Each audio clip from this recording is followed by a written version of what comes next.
Bismillahirrahmanirrahim. Assalamualaikum warahmatullahi wabarakatuh. Perkenalkan, nama saya Novi Reskia Azhar Ramadhani dengan NIM H0771231069. Jadi di sini saya akan mempresentasikan laporan analisis saya mengenai soil pollution and associated health impact menggunakan Tableau Public. Adapun beberapa materi presentasi yang akan saya bawa adalah mengenai latar belakang, rumusan masalah, tujuan, landasan teori, pembahasan, dan kesimpulan. Tanpa perlu berlama-lama, langsung saja kita masuk ke latar belakang. Nah, jadi pencemaran tanah itu merupakan salah satu masalah lingkungan yang semakin meningkat di berbagai belahan dunia, termasuk negara-negara berkembang maupun maju.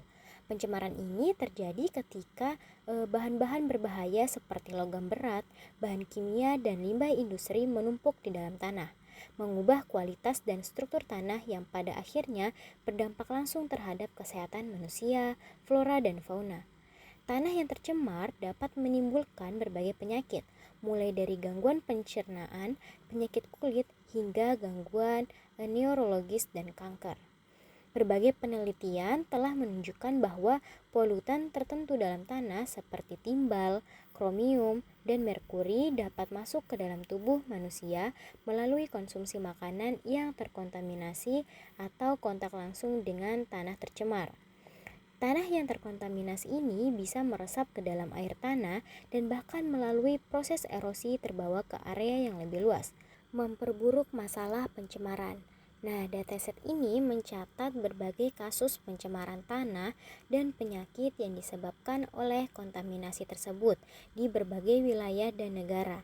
Setiap kasus berisi informasi mengenai jenis polutan, konsentrasi polutan, serta penyakit yang ditimbulkan, dengan tujuan untuk memberi pemahaman lebih dalam mengenai dampak kesehatan yang ditimbulkan oleh pencemaran tanah. Berdasarkan latar belakang yang telah dijelaskan, rumusan masalah dalam penelitian ini adalah sebagai berikut. Yang pertama adalah bagaimana cara menyederhanakan dan mengorganisir data kasus pencemaran tanah berdasarkan jenis polutan, konsentrasi polutan, dan tingkat keparahan penyakit untuk memudahkan analisis. Yang kedua, bagaimana teknik visualisasi informasi dapat digunakan untuk menunjukkan hubungan antara konsentrasi polutan dan tingkat keparahan penyakit yang ditimbulkan. Yang ketiga, apa saja pola yang dapat ditemukan dari data kasus pencemaran tanah terkait dengan jenis penyakit dan bagaimana faktor lingkungan seperti suhu, kelembapan, dan curah hujan mempengaruhi hubungan tersebut. Dan yang keempat adalah bagaimana langkah-langkah mitigasi yang diterapkan di berbagai wilayah dapat mempengaruhi hasil yang tercatat dalam dataset ini, dan bagaimana efektivitasnya dalam mengurangi dampak pencemaran tanah terhadap kesehatan.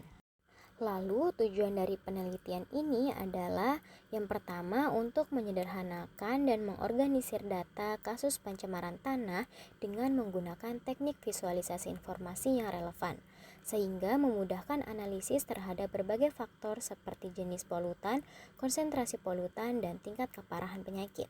Yang kedua, untuk menunjukkan bagaimana hubungan antara konsentrasi polutan dan tingkat keparahan penyakit dapat divisualisasikan melalui teknik grafik dan diagram, sehingga memudahkan pemahaman tentang dampak pencemaran tanah. Dan yang ketiga adalah untuk menganalisis data kasus pencemaran tanah yang tersedia dalam dataset dan mengidentifikasi pola-pola yang berkaitan dengan penyakit yang ditimbulkan, serta faktor-faktor lingkungan yang mempengaruhi hubungan tersebut. Dan yang terakhir adalah untuk mengevaluasi langkah-langkah mitigasi yang diterapkan di berbagai wilayah dan mengidentifikasi cara-cara untuk meningkatkan efektivitas mitigasi dalam mengurangi dampak pencemaran tanah terhadap kesehatan. Selanjutnya kita masuk ke landasan teori. Apa sih itu visualisasi informasi? Nah, jadi visualisasi informasi adalah suatu teknik untuk mengubah data mentah menjadi representasi visual yang memudahkan pemahaman dan analisis. Tujuan utama dari visualisasi informasi adalah untuk mengomunikasikan data secara efektif, sehingga pembaca atau pengamat dapat dengan mudah memahami pola, tren, dan hubungan yang ada di dalam data tersebut. Visualisasi data tidak hanya membantu dalam menyederhanakan informasi kompleks, tetapi juga membantu dalam membuat keputusan yang lebih baik berdasarkan wawasan yang diperoleh dari data. Nah, adapun beberapa prinsip dasar dalam visualisasi informasi, yaitu yang pertama adalah simplifikasi, yaitu mengurangi kompleksitas dengan cara memfokuskan pada elemen-elemen yang relevan dan menyaring data yang tidak perlu. Yang kedua ada pengorganisasian, yaitu menata data dalam struktur yang logis untuk memudahkan analisis dan pemahaman. Yang ketiga, pemulihan jenis visualisasi yang tepat, yaitu penggunaan grafik, diagram, dan tabel yang sesuai dengan jenis data yang dianalisis. Misalnya, grafik batang, grafik garis, diagram pencar, peta panas, dan lainnya. Ada beberapa teknik visualisasi yang sering digunakan dalam analisis data, yaitu yang pertama ada simplifying atau menyederhanakan. Yang kedua ada sorting atau pengurutan. Yang ketiga ada organizing your data atau mengorganisir data. Yang keempat ada slashing your data by date, yaitu memotong data berdasarkan tanggal. Yang kelima ada using multiple measure on view atau menggunakan beberapa ukuran dalam tampilan. Dan yang keenam ada showing the relationship between numerical value atau menunjukkan hubungan antara nilai numerik. Adapun beberapa prinsip visualisasi data yang efektif. Yang pertama yaitu kejelasan, yang dimana visualisasi data harus dapat menyampaikan informasi secara jelas dan mudah dipahami. Misalnya, grafik yang menyampaikan hubungan antara polutan dan penyakit harus memiliki label yang jelas dan sumbu yang mudah dimengerti. Yang kedua yaitu kesederhanaan, yang dimana menyederhanakan data yang kompleks dengan memilih elemen visual yang paling relevan. Hal ini penting agar audiens tidak bingung dengan informasi yang terlalu banyak atau tidak perlu. Dan yang ketiga adalah kesesuaian, yang dimana visualisasi harus mewakili data secara akurat tanpa menyesatkan, baik dalam hal skala, proporsi, atau label. Misalnya, pada grafik perbandingan konsentrasi polutan dan curah hujan, sumbu harus mencerminkan satuan dengan benar. Nah, adapun aplikasi visualisasi dalam kasus pencemaran tanah. Dalam penelitian ini, visualisasi informasi dapat membantu menganalisis berbagai faktor yang berhubungan dengan pencemaran tanah. Teknik visualisasi yang tepat akan memberikan gambaran yang jelas mengenai hubungan antara jenis polutan, konsentrasi polutan, dan tingkat keparahan penyakit yang ditimbulkan. Dengan menggunakan teknik-teknik visualisasi seperti grafik garis, diagram pencar, dan grafik batang, kita dapat lebih mudah memahami tren pencemaran tanah di berbagai wilayah dan dampaknya terhadap kesehatan masyarakat. Selanjutnya, kita akan membahas beberapa teknik visualisasi yang sering digunakan dalam analisis data. Yang pertama ada simplifying, yang terdiri dari filter on measure, filter on a dimension, dan creating depth filter. Filter on measure adalah menyaring data berdasarkan ukuran tertentu untuk menyoroti data yang lebih relevan. Misalnya, kita dapat memfilter kasus berdasarkan konsentrasi polutan di tanah untuk hanya menampilkan data yang memiliki dampak besar pada kesehatan. Filter on dimension yaitu menyaring data berdasarkan dimensi seperti negara atau jenis penyakit untuk memperoleh pemahaman yang lebih spesifik tentang bagaimana pencemaran tanah mempengaruhi masyarakat di wilayah tertentu. Lalu, creating depth filter menggunakan filter tanggal untuk memvisualisasikan data berdasarkan rentang waktu tertentu. Misalnya, untuk melihat bagaimana tingkat pencemaran tanah berubah dari tahun ke tahun. Lalu bagaimanakah cara pengimplementasiannya? Nah, jadi di sini contohnya kita memiliki soal yang dimana ia ingin. Lalu bagaimanakah cara pengimplementasiannya? Nah, jadi langsung saja di sini kita memiliki soal yang dimana meminta agar kita bisa menyusun di negara manakah yang memiliki konsentrasi polutan tertinggi melebihi 15.000. Nah, jadi di sini kita bisa menggunakan teknik filter on measure. Nah, contoh pengimplementasiannya yaitu pertama kita membuat visualisasi dengan country pada kolom dan pollutant concentration pada rows. Lalu drag field pollution concentration ke self filter, lalu kita bisa pilih tab, lalu pilih at least pada dialog filter, masukkan nilai 15.000 sebagai batas bawah, lalu klik OK. Nah, maka dia akan memberikan hasil sesuai dengan soal yang tadi telah diberikan.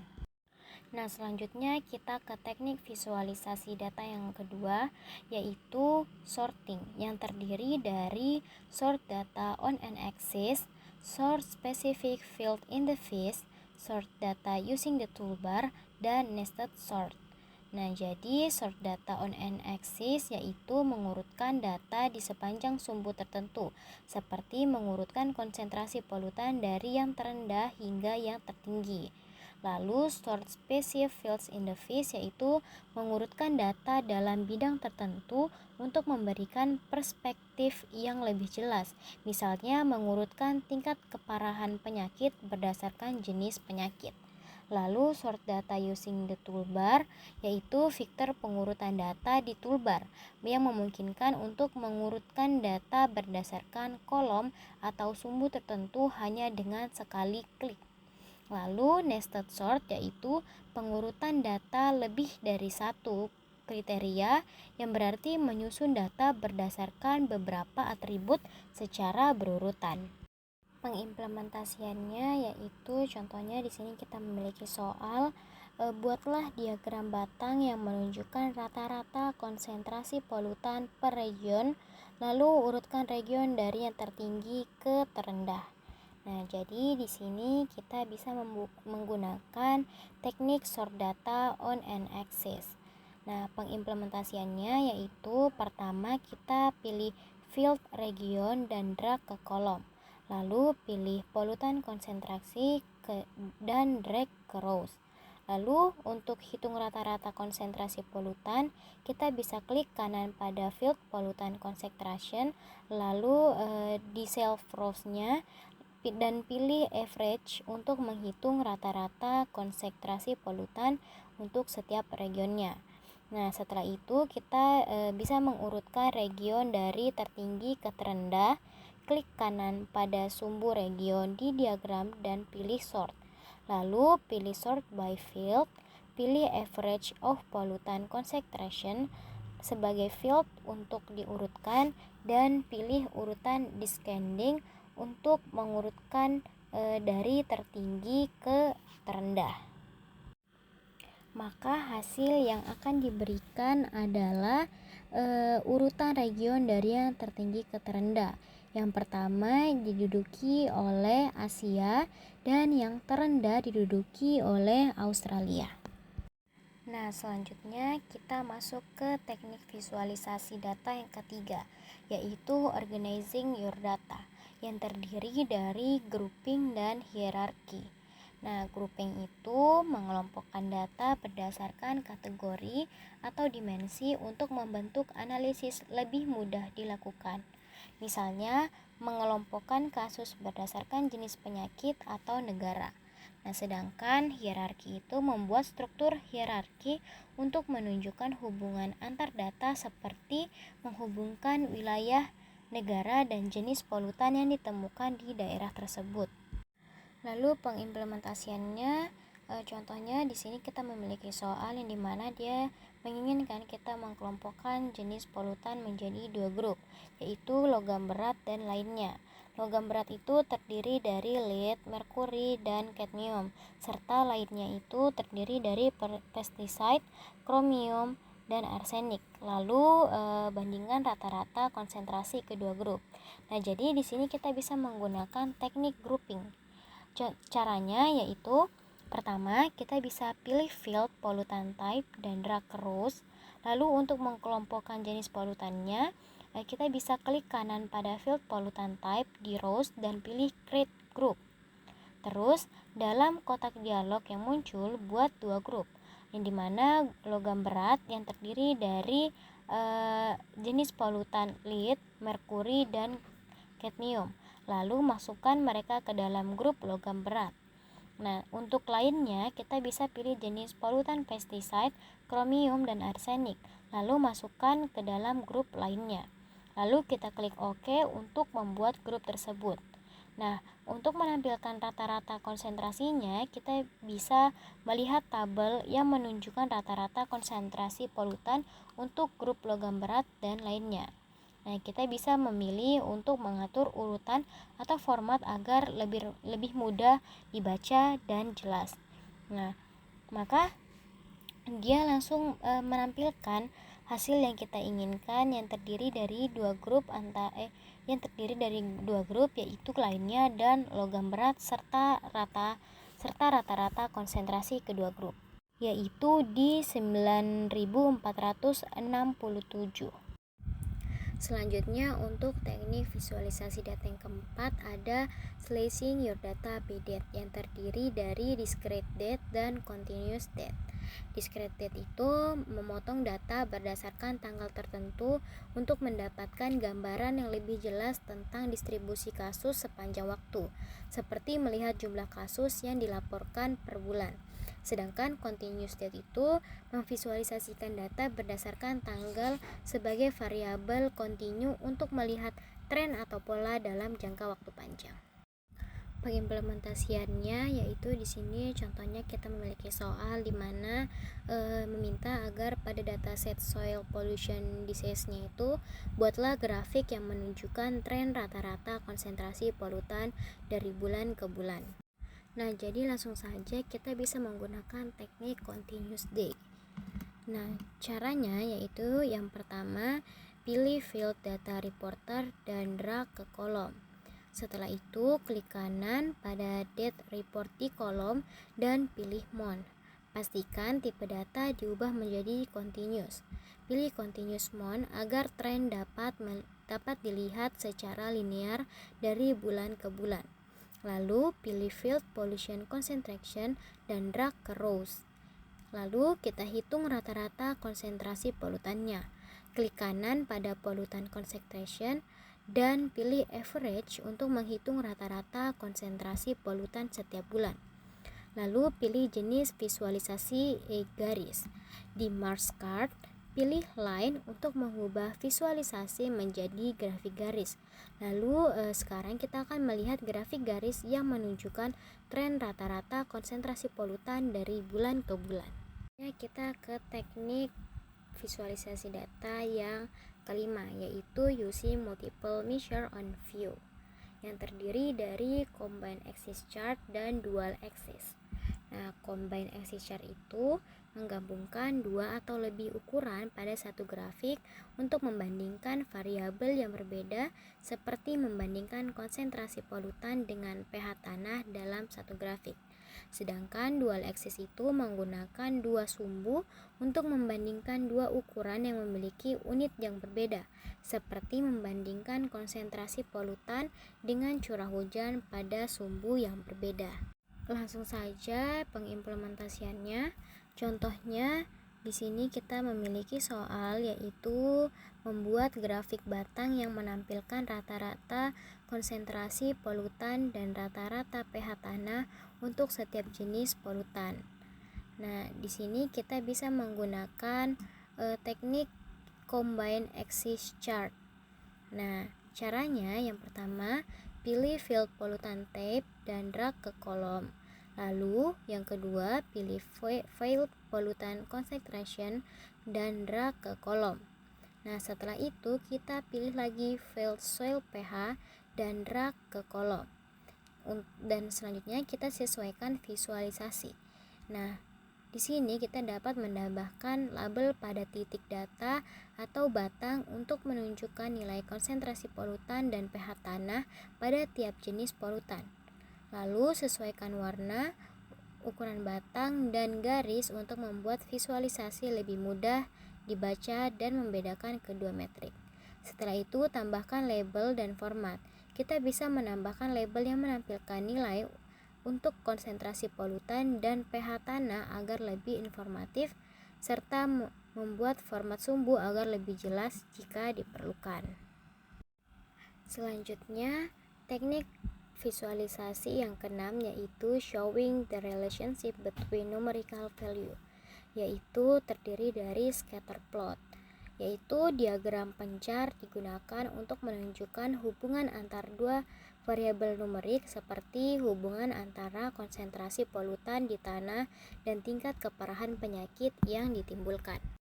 Langsung saja pengimplementasiannya. Contohnya di sini kita memiliki soal yang dimana ia meminta bagaimana relasi antara rata-rata konsentrasi polutan dan pH tanah berdasarkan jenis polutan. Lalu berapa banyak jenis polutan yang memiliki rata-rata konsentrasi polutan lebih besar dari 5000 dan pH tanah lebih besar dari 7. Langsung saja, jadi cara penyelesaiannya yang pertama kita bisa memilih file pollutant type, lalu drag ke kolom. Setelah itu kita pilih file pollutant concentration, lalu drag ke rows, lalu pilih juga soil pH dan drag ke rows tepat di samping pollutant concentration. Nah, di sini kita akan menampilkan dua variabel numerik, yaitu konsentrasi polutan dan pH tanah dalam visualisasi yang sama. Nah, selanjutnya kita bisa pilih jenis visualisasi scatter plot. Di marks card-nya itu kita pilih scatter untuk mengubah visualisasi menjadi scatter plot yang akan menampilkan titik-titik untuk setiap data yang menggambarkan hubungan antara konsentrasi polutan dan pH tanah. Selanjutnya kita tambahkan warna berdasarkan jenis polutan. Seri polutan type ke color di marks card untuk memberikan warna yang berbeda pada setiap jenis polutan yang akan membantu membedakan titik-titik berdasarkan jenis polutan. Selanjutnya, tambahkan filter untuk menampilkan data tertentu. Gunakan filter untuk menampilkan hanya data dengan konsentrasi polutan lebih besar dari 5000 dan pH tanah lebih besar dari 7.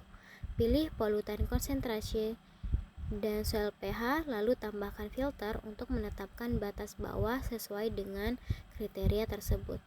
Nah, selanjutnya untuk menyesuaikan visualisasi, kita dapat menyesuaikan warna titik label dan tampilan warna agar visualisasi lebih jelas dan mudah dipahami. Nah, maka hasil yang akan diberikan yaitu terdiri dari arsenik, kadmium, kromium, lead, merkuri, dan pestisida. Nah, itulah pembahasan mengenai teknik visualisasi data serta pengimplementasiannya. Selanjutnya adapun kesimpulan yang dimana dari analisis yang telah dilakukan terhadap dataset mengenai polusi tanah dan dampaknya terhadap kesehatan, terdapat beberapa temuan utama yang dapat kita simpulkan. Yang pertama adalah hubungan antara konsentrasi polutan dan pH tanah. Nah, berdasarkan visualisasi scatter plot yang menunjukkan hubungan antara konsentrasi polutan dan pH tanah, terlihat adanya pola tertentu yang mengindikasikan hubungan yang kompleks antara kedua variabel ini. Beberapa jenis polutan menunjukkan kecenderungan konsentrasi yang tinggi pada tanah dengan pH tertentu, yang dapat membantu dalam pengelolaan polusi tanah dan mitigasi dampaknya. Yang kedua, perbandingan konsentrasi polutan dan pH tanah berdasarkan jenis polutan. Dengan menggunakan combined axis chart, pembandingan antara rata-rata konsentrasi polutan dan pH tanah berdasarkan jenis-jenis polutan menunjukkan bahwa beberapa jenis polutan seperti lead, merkuri, dan kadmium memiliki nilai konsentrasi yang lebih tinggi dibandingkan dengan polutan lainnya. Hal ini menunjukkan bahwa pengelolaan dan mitigasi harus lebih difokuskan pada jenis polutan yang memiliki konsentrasi tinggi. Yang ketiga adalah jumlah kasus berdasarkan region dan negara. Melalui diagram batang yang menampilkan jumlah kasus berdasarkan region dan negara, terlihat distribusi jumlah kasus yang berbeda-beda antar region. Nested sort yang digunakan dalam visualisasi ini mempermudah untuk melihat negara dengan jumlah kasus tertinggi di setiap region yang dapat dijadikan dasar untuk kebijakan dan alokasi sumber daya yang lebih cepat. Dan yang keempat adalah pengaruh konsentrasi polutan terhadap kesehatan.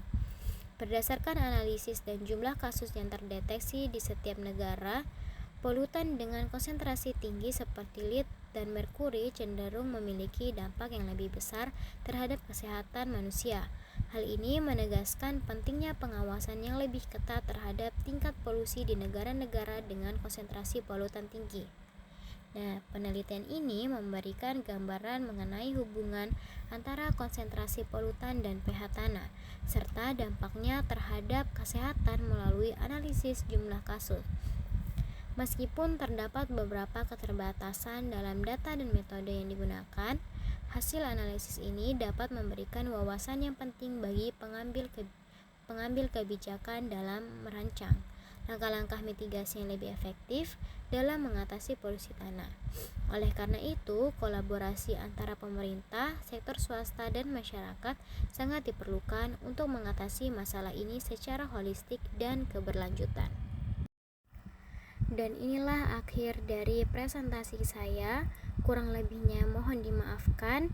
Wassalamualaikum warahmatullahi wabarakatuh.